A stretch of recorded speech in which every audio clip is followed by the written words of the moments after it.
Il y a des sources supérieures et il y a des sources inférieures. Et nous allons voir que nous ne pouvons pas avoir les sources inférieures sans avoir d'abord les sources supérieures. Vous allez tout comprendre. Josué, chapitre 15, verset 13. Alléluia, Jesus. Josué 15, verset 13, si vous y êtes, on lit ensemble. On donna à Caleb, fils de Jéphuné, une part au milieu des fils de Juda, comme l'Éternel l'avait ordonné à Josué. On lui donna Kirjat Arba, qui est Hébron. Arba était le père d'Anak. Caleb en chassa les fils d'Anak, Sheshai, Ahiman et Talmaï, enfants d'Anak. Rappelez-vous, dimanche dernier, nous avions partagé le thème justement de la victoire sur les géants. De là, il monta contre les habitants de Débir. Débir s'appelait autrefois Kirjat Sefer. Caleb dit, je donnerai ma fille Aksa pour femme à celui qui battra Kirjat Sefer et qui la prendra. Othniel, fils de Kenaz, frère de Caleb, s'en empara, et Caleb lui donna pour femme sa fille Aksa. Lorsqu'elle fut entrée chez Othniel, elle le sollicita de demander à son père un champ. Elle descendit de dessus son âne, et Caleb lui dit, qu'as-tu ? Elle répondit, fais-moi un présent, car tu m'as donné une terre du Midi, donne-moi aussi des sources d'eau. Et il lui donna les sources supérieures et les sources inférieures. Tel fut l'héritage des fils de Juda, selon leur famille. Amen. Alors nous avions vu, dimanche passé, que Caleb a été donc un homme loyal, fidèle, et à l'âge de 40 ans, il est parti espionner le pays avec les 11 autres princes d'Israël, chefs des tribus, et qu'il a vu ces géants, certes, et au bout de 40 jours d'incursion, il est revenu, et avec Josué, tous les deux ont été différents des 10 autres. Parce que les 10 autres espions ont donné un rapport négatif. On n'y arrivera pas, ils sont trop grands, on va se faire terrasser, laminer, on est comme des sauterelles à leurs yeux. Ces géants nous impressionnent. Et Caleb et Josué ont tenu un langage positif, bien différent de celui des 10 autres. Et ils ont dit, le Seigneur, il sera avec nous et il nous donnera la victoire sur ces géants. Et Caleb, donc, on arrive 45 ans plus tard, il a 85 ans maintenant, et voilà que le temps est arrivé pour saisir l'héritage et le recevoir des mains du Seigneur. Alors il manifeste encore cette même ferveur, ce même zèle, ce même enthousiasme, et que le Seigneur nous accorde, mes frères et sœurs, année après année, un même zèle et une même ferveur, comme celui de Caleb. Amen. Vous les anciens, avec tellement de respect qu'on a pour vous, soyez toujours pour nous des modèles de ferveur, des modèles de foi, parce que vous nous entraînez dans cet enthousiasme, et ça c'est quelque chose d'extraordinaire, qui compte beaucoup pour nous. Caleb avait donc pris possession d'Hébron, il avait combattu, même à son âge, cette ville de Kirjat Arba, il avait triomphé des 3 fils d'Anak, et juste pour rappel, ces 3 fils d'Anak, Sheshai, Ahiman, Talmaï, nous avions vu que Sheshai, son nom signifie blanchâtre, donc ce n'est pas d'une blancheur éclatante, mais c'est ce qui est un peu blanchâtre, et nous avions vu que dans la définition de son nom, il y a aussi la notion de liberté, mais tout cela nous amène à une fausse liberté.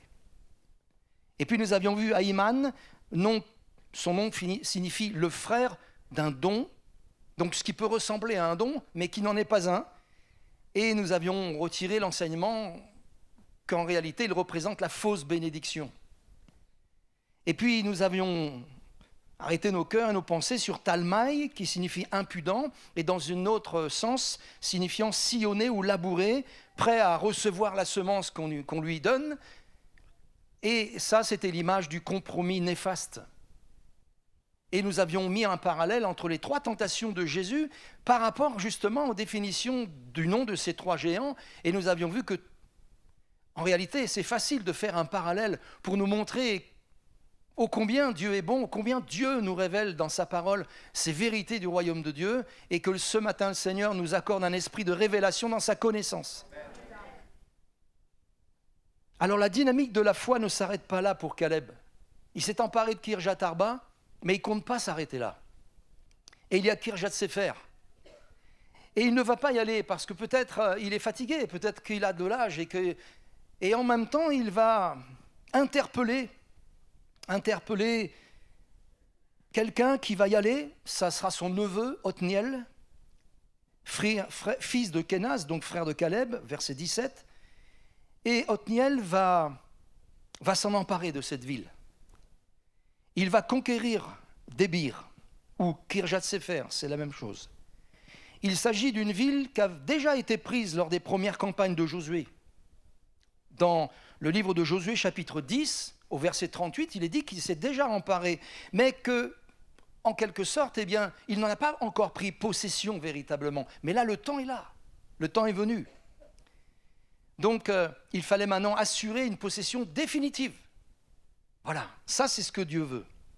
Othniel, fils de Kenaz, neveu de Jacob, répond donc à l'appel de la foi, et il sera le premier des 12 juges d'ailleurs dans tout le livre qui suit. Après Josué, vous avez le livre des juges, et au chapitre 2, il nous est révélé Othniel, le premier des juges, qui va être un homme, un instrument efficace et béni et puissant dans les mains de Dieu. Et la Bible nous dit ceci: les enfants d'Israël crièrent à l'Éternel, et l'Éternel leur suscita un libérateur qui les délivra. Othniel, fils de Kenaz, frère cadet de Caleb.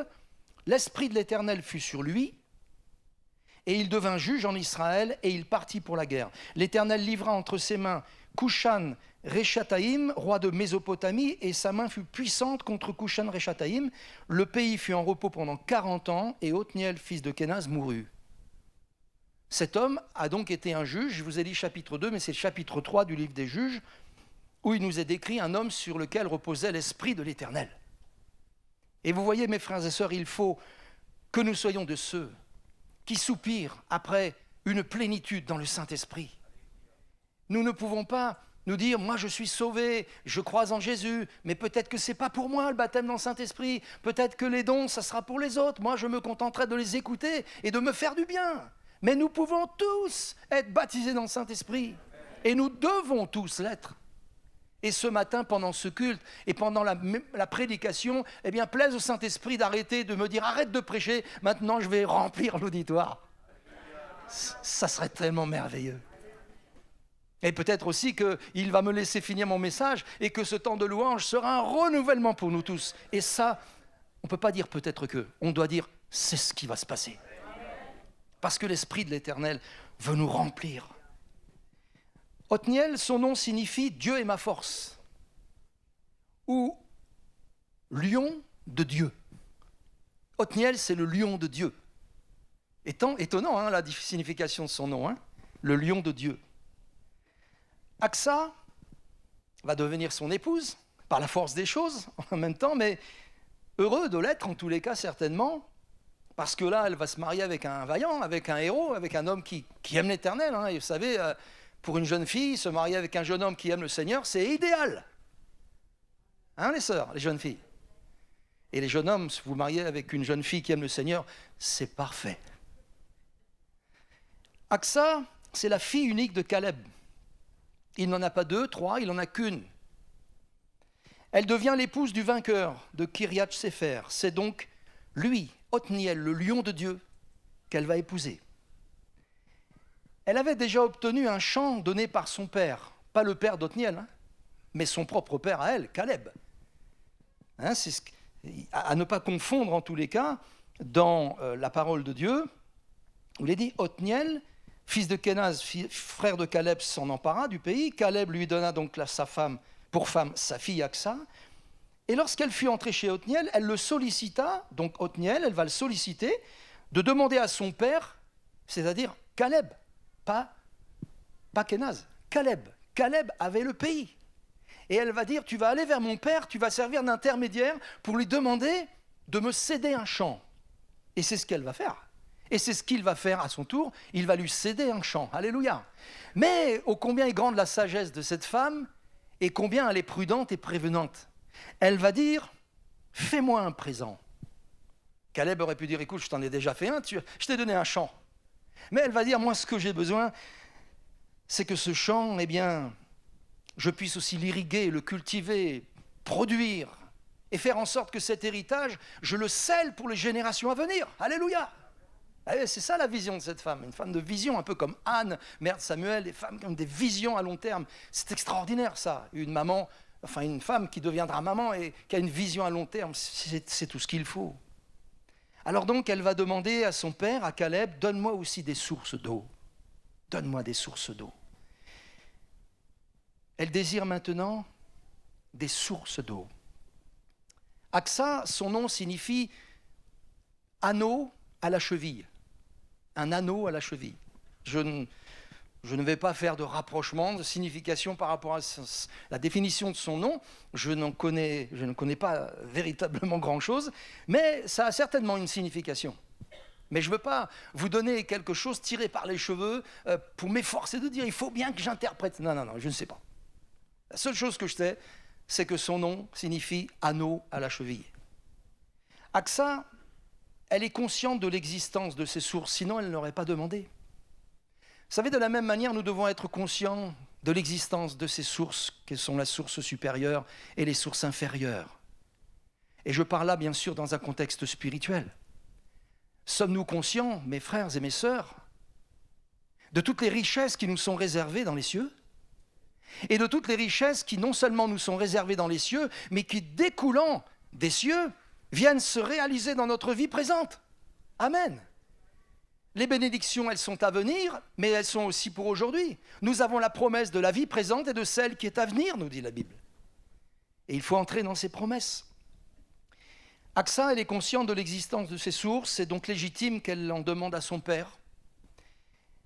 Et la Bible nous dit et nous rappelle cela, et je fais une transposition entre l'Église et notre Dieu, où il est dit « Et ceux qui chantent et ceux qui dansent s'écrient, toutes mes sources sont en toi. » Psaume 87, verset 7.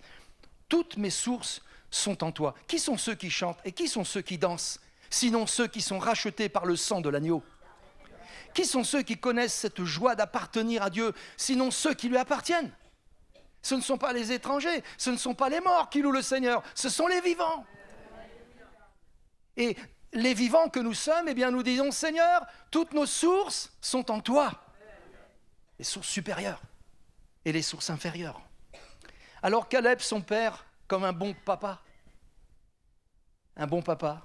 il va combler sa fille en lui donnant à la fois les sources supérieures et les sources inférieures. Géologiquement, je me représente, les sources supérieures, c'est certainement les sources qui sont dans les montagnes et qui font couler les rivières, les torrents, les fleuves qui se jettent dans la mer. C'est les sources qui sont en haut. Et puis les sources inférieures, c'est certainement celles qu'on peut trouver sous le sol, on va les creuser et on va avoir des puits et il y aura de l'eau. Et vous voyez, ça géologiquement, ça se comprend, n'importe qui peut le comprendre. Mais on ne va pas ce matin faire un cours de géologie. Je ne suis pas géologue, je ne connais rien. On va laisser le Seigneur nous parler, nous emmener sur son terrain à lui. C'est la vie de l'esprit. Ce passage de l'Écriture, il est très représentatif de la parfaite relation entre Dieu dans ces trois personnes. Dieu dans ces trois personnes, à savoir Dieu le Père, Dieu le Fils, Dieu le Saint-Esprit. Amen. Donc, une parfaite relation entre Dieu dans ces trois personnes et l'Église que nous sommes. Nous sommes en communion, en relation avec Dieu le Père, avec Dieu le Fils et avec Dieu le Saint-Esprit. Voilà, nous n'avons pas une meilleure relation avec le Père qu'avec le Fils, ou seulement une relation avec le Père et le Fils sans avoir de relation avec le Saint-Esprit. Non, notre relation, elle est rendue parfaite. Et ça, c'est quelque chose qu'il faut absolument réaliser et, je dirais, de manière assoiffée, rechercher sans cesse. Alors, ce texte, il est vraiment merveilleux dans la symbolique qu'il représente. Vous savez, ce que Dieu nous permet de voir dans ce texte, c'est que Aksa, c'est l'image de l'Église. C'est l'image de l'Église, épouse d'Othniel, le lion de Dieu, qui est à l'image de Christ. Parce que Christ, dans Apocalypse 5, verset 5, il est dit, il est le lion de la tribu de Juda. Si Aksa est une représentation de l'Église, Othniel une représentation de Christ, le conquérant. Celui sur qui l'Esprit de l'Éternel repose. Alléluia. Caleb, c'est une représentation du Père. C'était le Père d'ailleurs. Caleb le père d'Aksa, il va satisfaire à la requête d'Othniel en donnant un champ à sa fille, et donc par extension à lui aussi. Les deux sont un, donc ce qui est à toi est à moi. Donc Othniel pouvait dire à sa femme, Aksa, tu sais, ce champ, ton père te l'a donné, mais il est à moi autant que toi. Il aurait eu raison, mais c'est pas écrit, c'est pas ce qu'il a dit. Bref, nous comprenons bien, mes frères et sœurs, que si Aksa est une représentation de l'Église et Othniel une représentation de Christ, en quelque sorte, Christ a dit, en réalité, ce qui est à nous est à lui, et ce qui est à lui est à nous. Nous sommes héritiers avec Christ, co-héritiers avec Christ. Ce que Christ a reçu du Père, il nous le donne. Il nous donne tout. Et ce matin, il veut nous combler de tout. Il veut nous dire, concentre tes regards et ton cœur et tes pensées sur les choses d'en haut. Non pas celles qui sont en bas. Parce que tu verras à la fin de ta vie, tu reconnaîtras que je t'aurai comblé de bien et que tu n'auras manqué de rien. Mais concentre maintenant tes regards sur les choses d'en haut, sur les choses de l'esprit. Donc Caleb, qui est le père, va satisfaire à la requête d'Othniel en donnant un champ à sa fille avec ses sources et non sans les sources. Caleb, c'est donc l'image de Dieu le Père qui exauce les prières faites par Christ, son fils. En faveur de qui? En faveur de l'épouse. Amen. Othniel va voir Caleb et lui dit, voilà, ta fille Aksa demande un champ. Qu'est-ce que Jésus fait? Il intercède auprès du Père pour nous. Il prie, il a prié. Et il a intercédé pour son Église parce qu'il sait que tout vient de son Père. Alléluia! Tout vient de son Père. Un seul Dieu qui opère toutes choses. Qui fait toutes choses.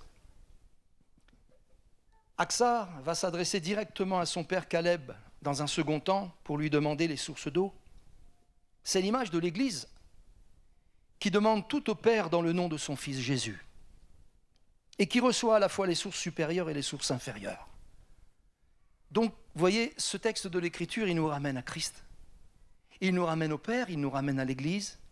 Et on peut s'identifier, nous qui sommes l'Église, à cette femme d'honneur, de dignité, de foi, qui est Aksa, fille unique de Caleb. Arrêtons-nous maintenant sur les sources supérieures, mes frères et sœurs. Les sources supérieures peuvent représenter le Christ lui-même et sa parole bienfaisante. Les dons de Jésus faits à l'Église sont multiples. Et je reprends cette formule que l'apôtre Paul exprime dans son épître aux Éphésiens lorsqu'il s'adresse à eux et lorsqu'il prie pour eux. Et c'est, me semble-t-il, repris aussi dans l'épître aux Colossiens, ou ça soit dans l'une ou dans l'autre. Il va dire, je prie pour que vous soit donné un esprit de révélation dans la connaissance de Dieu. Vous savez, l'avantage que nous avons, nous, frères et sœurs, et je ne vais pas dire quelque chose qui va faire de nous des prétentieux, nous n'en sommes pas. Mais l'avantage que l'on a, c'est que la Bible, nous la comprenons. Amen. Nous la lisons et il faut qu'on la lise mieux et plus encore. Mais quand on la lit, on est en mesure de la comprendre. N'est-ce pas? Nous ne sommes pas ou plus comme cet Éthiopien qui, sur son char, lisait le rouleau d'Ésaïe et ne comprenait rien. Nous ne sommes pas comme un certain Nicodème qui maîtrisait la connaissance théorique, théologique, mais qui ne comprenait pas du tout le principe du royaume de Dieu. Nous avons cet avantage. Christ nous a donné son esprit pour que nous puissions comprendre les merveilles de ses lois, les merveilles de sa parole, et nous pouvons dire, Seigneur, ouvre mes yeux pour que je contemple les merveilles de ta loi. Christ, il est la source supérieure, c'est la parole. Et la parole ne vient pas après l'action du Saint-Esprit. La parole, elle est fondamentale, elle est posée, c'est le roc, le rocher éternel, c'est Christ lui-même. Dieu a dit aux enfants d'Israël par la bouche de Moïse, c'est étonnant parce qu'il va dire des siècles avant quelque chose des siècles avant, des années avant, j'exagère, des siècles avant, non, c'est une blague de Marseillaise. Non, des années avant, il va dire, le pays que vous allez posséder, c'est un pays de montagnes et de vallées. Donc on s'imagine bien, de montagnes et de vallées, ça veut dire qu'il y a des sources. Et des sources supérieures, qui viennent des hauteurs, qui viennent des montagnes, un peu comme nous avons à l'île de la Réunion, merveilleux petit pays perdu dans l'océan. Comme dirait le frère Aimé Cizeron, la Réunion, ça l'est mignon. Vous l'avez entendu de sa bouche, hein, certains. Le pays que vous allez posséder est un pays de montagnes et de vallées qui boit les eaux de la pluie du ciel.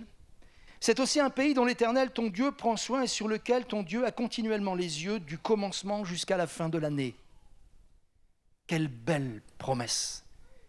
Quelle belle et glorieuse parole que Dieu donne à ce moment-là à Moïse pour transmettre au peuple qui va devoir et avoir pour but en réalité de motiver ce peuple en disant « Mais c'est au-delà de ce que nous espérons, un tel pays. Il va vite falloir se mettre au travail et y aller pour le conquérir. » Mais malheureusement, eh bien, ils vont l'entendre, mais bref, certains ne vont même pas comprendre eh bien, la teneur et la beauté de cela.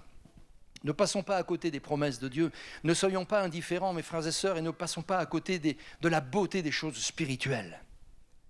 Elles sont pour nous. Il y a des croyants qui courent derrière les choses matérielles. Et nous en avions parlé la semaine dernière. Les fausses bénédictions, tout ça. Il y a les vraies et les fausses richesses, c'est comme ça. On l'a appris de Dieu. Concentrons-nous donc sur les choses d'en haut, elles sont à saisir, elles sont pour nous, nous sont réservées. Alors, vous voyez, les sources supérieures, sortant d'un pays sur lequel Dieu portait toujours les yeux, nous ramènent à Christ, celui dont Dieu rend témoignage en disant « Celui-ci est mon Fils bien-aimé, en qui j'ai mis toute mon affection ». Source intarissable de Christ dans la gloire et les bénédictions célestes qui sont en lui. Parce que vous voyez, si nous recevons les bénédictions spirituelles, par le moyen, le canal, le conduit du Saint-Esprit. C'est lui qui nous les transmet. N'oublions pas que l'origine de ces bénédictions, c'est Christ. Et l'apôtre Paul le dit dans Éphésiens 1:3, « Béni soit Dieu, le Père de notre Seigneur Jésus-Christ, qui nous a bénis de toutes sortes de bénédictions spirituelles dans les lieux célestes, en Christ, dans les sources supérieures, en Christ. » Christ, nous savons qu'il est venu sur la terre, il a accompli une mission parfaite, celle que Dieu avait planifiée de toute éternité. Il a donné sa vie pour nous. Il est allé jusqu'au tombeau. Il a supporté la croix, on l'a mis au tombeau et Dieu le Père l'a ressuscité. Et nous savons que Jésus est vivant. Amen. Amen. Alléluia. Amen. Il est vivant. Il est vivant, le Seigneur. Ça veut dire que parce qu'il est vivant, alors tout ce qui est à lui est à nous. L'étude et la communion avec la parole de Dieu, étudier, communier avec la parole de Dieu, seront pour nous ces sources supérieures. Elles nous rafraîchiront, elles nous renouvelleront dans nos forces. Même dans les épreuves de la vie, comme peut-être ce matin c'est le cas pour toi, mon frère, ma sœur, mon ami, même dans les épreuves de la vie, dans les vallées, dans le creux des vagues, au milieu d'une mer mouvementée et tempétueuse, la parole, c'est tout ce que nous avons besoin. C'est l'eau de la vie. La parole ne dit-elle pas au sujet de ceux qui lui appartiennent et qui supportent les souffrances?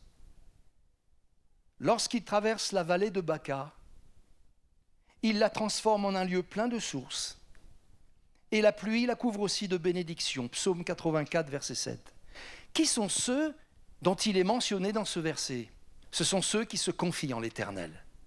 Ce sont ceux qui, dans leur cœur, trouvent des chemins tout tracés parce qu'ils se confient en Dieu, parce qu'ils reçoivent de Dieu, parce qu'ils cherchent et se tiennent aux pieds de Dieu. Et lorsqu'ils passent par des moments sombres, ils ne tremblent pas. Et ils se rappellent que la parole, c'est la seule fondation. Elle est sûre et solide, comme on chante ce cantique, ce très beau cantique. Les sources supérieures, le Christ, cherchons-le. Dieu le Père nous l'a donné. Nous sommes cohéritiers avec lui. Amen. Et il est une source intarissable. La parole de Dieu est une source intarissable. Jamais nous serons un jour amenés à dire « Oh, je connais tout maintenant, j'en ai plus besoin, c'est bon. » Non.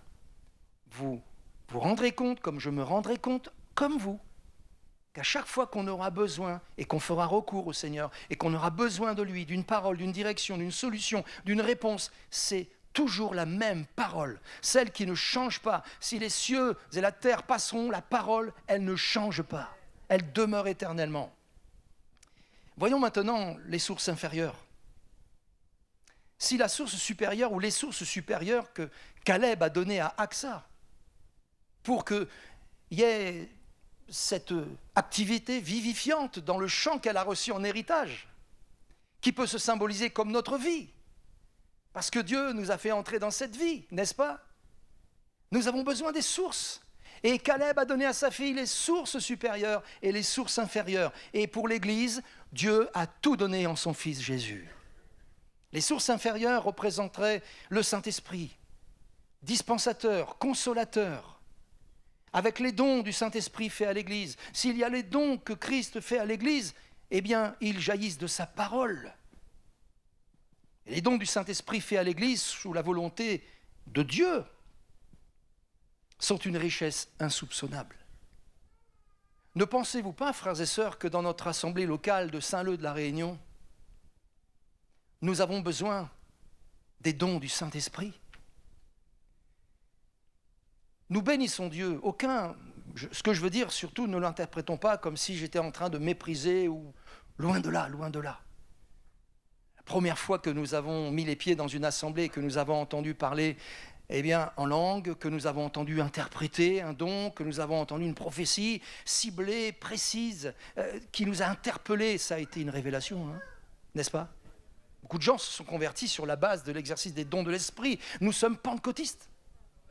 Et nous voulons, que dans notre génération, soit exercé autant que dans l'église de Corinthe. Bref, sans parler de tout le désordre qui y régnait, mais il y avait tellement de bénédictions, tellement de grâce. Les dons étaient exercés. Si Paul en parle et qu'il dit que vous avez reçu tous les dons, c'est une réalité. Mais vous voyez, mes frères et sœurs, les sources inférieures sont le quotidien de notre vie avec Dieu. Et elles représentent l'action du Saint-Esprit. Il dispense, il console, il répand ses richesses, il avertit, il prophétise, il enseigne. Et il conduit dans toute la vérité, il prend de ce qui est à Christ et nous l'annonce. Alléluia. C'est aussi une image du Saint-Esprit. Et dans Deutéronome 8, verset 7, il est dit « Car l'Éternel, ton Dieu, va te faire entrer dans un bon pays, pays de cours d'eau, de sources et de lacs qui jaillissent dans les vallées et dans les montagnes. » C'est aussi une image du Saint-Esprit qui prend sa source en haut. Parce que le Saint-Esprit, il a été répandu dans nos cœurs. Jésus a dit « Quand je m'en serai allé, je vous enverrai le Consolateur. » Il y a une artiste chrétienne qui chante ce cantique où elle dit « C'est un transfert. C'est un transfert. » Ce que le Saint-Esprit donne à l'Église, transfère à l'Église, c'est ce qui vient de Christ.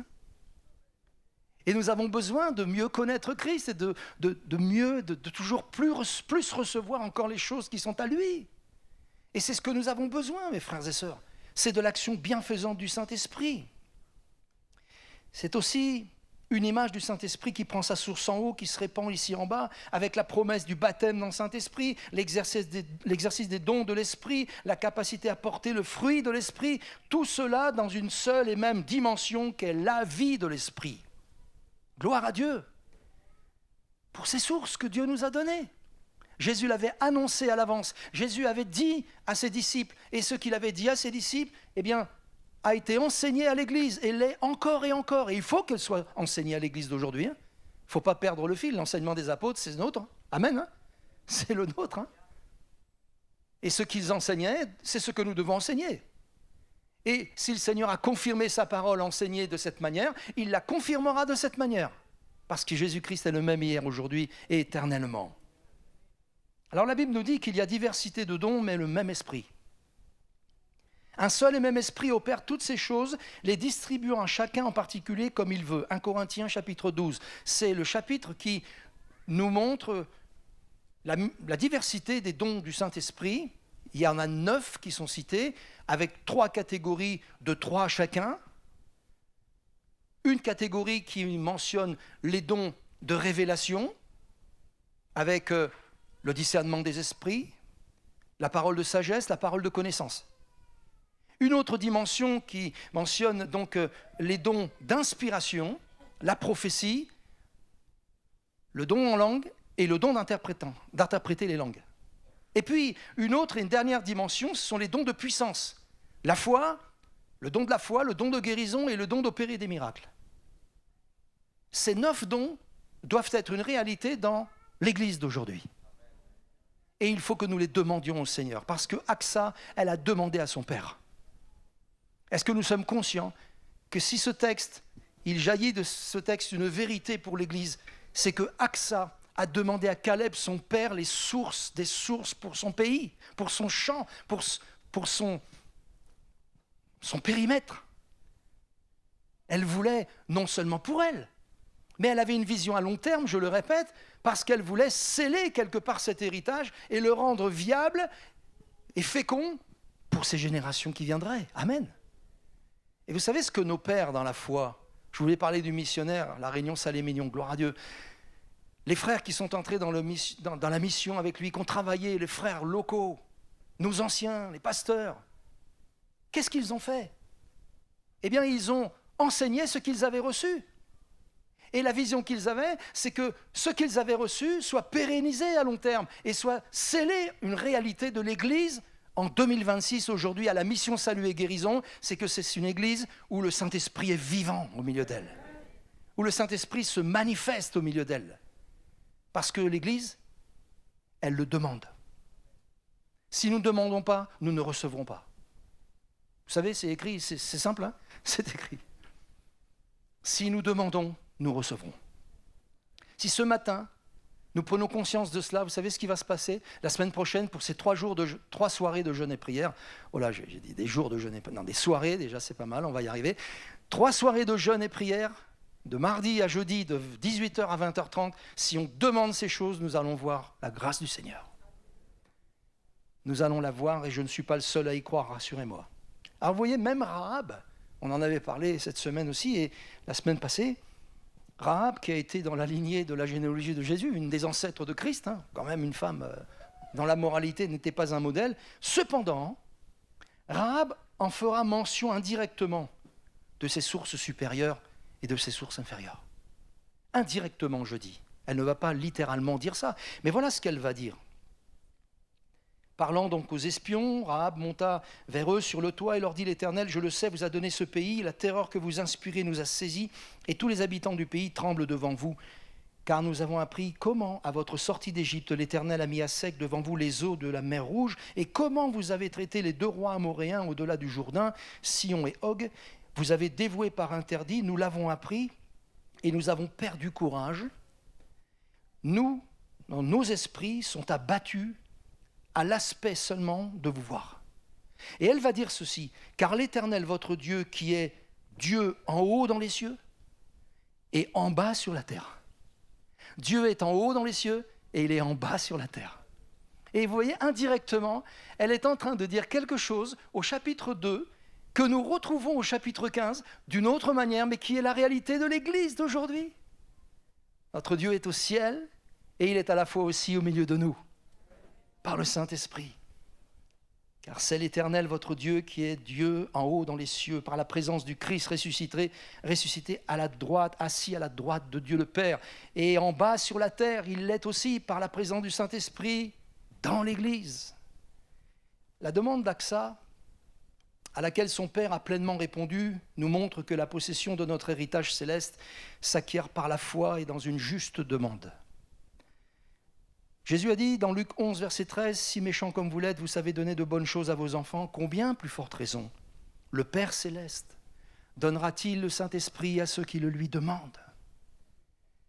Je relis pour vous cette parole, vous la connaissez certainement. « À combien plus forte raison le Père céleste donnera-t-il le Saint-Esprit à ceux qui le lui demandent ?» Vous voyez, il ne dit pas « donnera les choses comme ça ». Non, Jésus, il est en train de préciser quelque chose qui nous amène à comprendre que c'est la priorité. Et quand on est sauvé, quand on est devenu disciple de Jésus, qu'avons-nous besoin de plus si ce n'est d'être remplis du Saint-Esprit? Nous n'avons rien besoin de plus. Si nous sommes remplis du Saint-Esprit, nous avons tout. Amen. Nous avons tout. On ne s'inquiète plus de rien, on n'a plus peur de rien, on n'a plus de crainte, tout ça, ça se dissipe, tout ça, ça s'en va, ça disparaît. On est rempli du Saint-Esprit, que ma coupe déborde, on va le chanter encore dans un instant. pour nous entraîner à la louange. Et dans ce temps de louange et de foi, au travers du partage du pain et du vin qui sont là, à ma droite, sur cette table, c'est la table du Seigneur. Nous pouvons tous être guéris par le sang de Jésus. Nous pouvons tous être remplis du Saint-Esprit. Si nous ouvrons notre bouche, Dieu peut la remplir. C'est cela que Dieu veut pour son Église. Axa, c'est l'image de l'Église qui demande. Elle a bien fait de demander parce qu'elle a reçu au-delà de ce qu'elle pensait.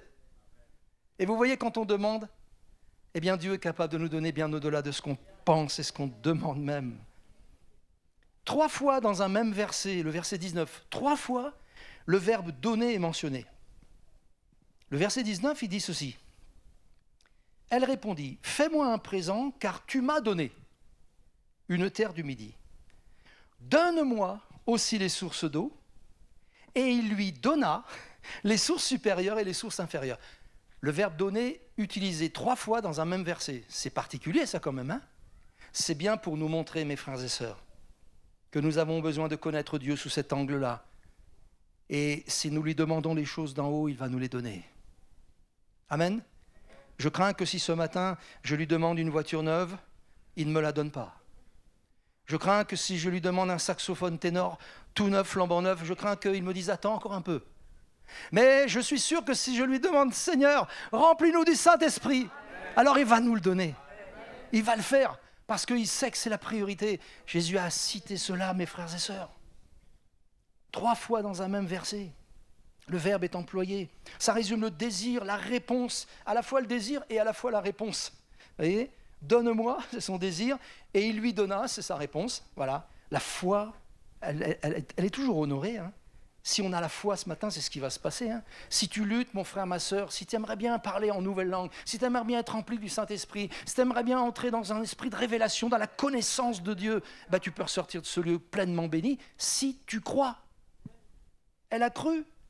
Elle n'a pas fait une tentative auprès de son père en disant peut-être qu'il va me donner, peut-être pas, on verra bien quelle humeur il est. Non. Il était bienveillant, Caleb. Et notre Père, à plus forte raison, est bienveillant pour son Église. Et tout ce que nous demandons dans le nom de son Fils, il nous le donnera. Si nous connaissons Dieu de cette façon, nous lui demanderons beaucoup. Beaucoup. Car c'est sa joie de nous donner au Seigneur. Vous ne croyez pas, vous, qu'il a la joie de nous donner ? Il a la joie de nous baptiser dans son esprit. Il a la joie de nous guérir. Il a la joie de nous donner quelques inspirations pour consoler quelqu'un, pour encourager quelqu'un, pour édifier quelqu'un, parce que c'est ça le but de la prophétie. Il a de la joie de nous accorder tout cela, le Seigneur. C'est sa joie. Dieu est un Dieu généreux. Et il dit même, il y a plus de joie à donner qu'à recevoir. Alors il reçoit nos louanges. On sait qu'il est content. Mais vous voyez, il a encore plus de joie à nous donner. Ben, sa joie à lui, en résultat de notre foi, de nos louanges et de notre attitude pieuse et spirituelle. Dieu aime donner à ceux qui attendent quelque chose de lui. Jésus a dit, demandez et l'on vous donnera. Ça paraît simple ça, ce verset 7 du chapitre 7 de Matthieu, 7 et 8 d'ailleurs. Demandez, l'on vous donnera, cherchez, vous trouverez, frappez, l'on vous ouvrira. Car quiconque demande reçoit, celui qui cherche trouve, et l'on ouvre à celui qui frappe. Trop de fois, on ne demande pas, on ne cherche pas, ou plus, on ne frappe pas. Et qu'est-ce qui se passe ? La porte, elle reste fermée si on ne frappe pas. Celui qui est à l'intérieur, il ne peut pas deviner qu'on est dehors et qu'on attend, qu'on ouvre. Non, il faut frapper. Quand on frappe à une porte, on sonne peut-être maintenant avec les sonnettes. Mais en tous les cas, quand on se signale, quand on désire la relation, le contact, la communication, eh bien, Dieu, il le sait, il le voit et il satisfait. Alléluia. Alors emparons-nous des bénédictions spirituelles qui sont en Christ, mes frères et sœurs. Emparons-nous ce matin des promesses de Dieu. L'apôtre Paul Pierre ne s'est pas trompé le jour de la Pentecôte quand il avait devant lui ces milliers de gens qui avaient entendu le message que le Saint-Esprit avait donné à Pierre de transmettre, un message court, mais tellement puissant, vivifiant, parce qu'il y a la vie dans le Saint-Esprit, la vie de Dieu, la vie de Christ. Et quand ces gens ont entendu ça, au-delà du fait qu'ils n'avaient jamais entendu un type de message comme ça, jamais, ils ont eu le cœur vivement touché, et ils ont dit, qu'est-ce qu'on doit faire, vous les frères, vous les disciples ? Et Pierre, il a dit, repentez-vous. Première des choses, repentez-vous. Et soyez baptisés au nom de Jésus, conformément à ce qu'il nous a enseigné, c'est-à-dire au nom du Père, du Fils et du Saint-Esprit. Et vous recevrez, vous recevrez le baptême dans le Saint-Esprit. Vous serez baptisés dans le Saint-Esprit. C'est logique, si vous vous repentez et que vous acceptez le Seigneur, vous recevrez le baptême du Saint-Esprit. C'est logique. Parce que la promesse, elle est pour vous. Elle est pour vos enfants. Alléluia. Elle est pour vos enfants. Je visitais un couple ces derniers temps et le jeune garçon qui était là, je crois qu'il a 9 ans. Au mois de janvier, il a été baptisé dans le Saint-Esprit. 9 ans. Gloire à Dieu. Il ne s'est pas trompé, l'apôtre Pierre. Non. La promesse, elle est pour vous, pour vos enfants. Et pour tous ceux, en aussi grand nombre que Dieu appellera. Et nous faisons partie de cette multitude, mes frères et sœurs. L'apôtre Pierre, il a prêché le premier message. L'Église naît, elle naît là, le jour de la Pentecôte. Et ce qui est extraordinaire, c'est qu'il mentionne tout de suite le baptême dans le Saint-Esprit pour l'entrée dans la vie de l'Esprit. Tout de suite, c'est tout de suite.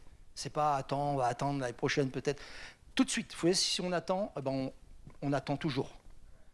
Si je me convertis au Seigneur, je prends mon baptême, je suis content, et puis qu'on me dit, tu vas être baptisé Saint-Esprit. Oh non, attends, wow. Attends, pas trop vite. Attends, l'année prochaine, si tu veux. Vous voyez, si j'ai cette mentalité-là, j'attendrai toute ma vie. Mais si je dis non, j'attends pas, moi. Moi, je veux tout de suite. Le Seigneur, il le fait. Amen. Aussi simplement que ça. C'est tellement simple avec Dieu.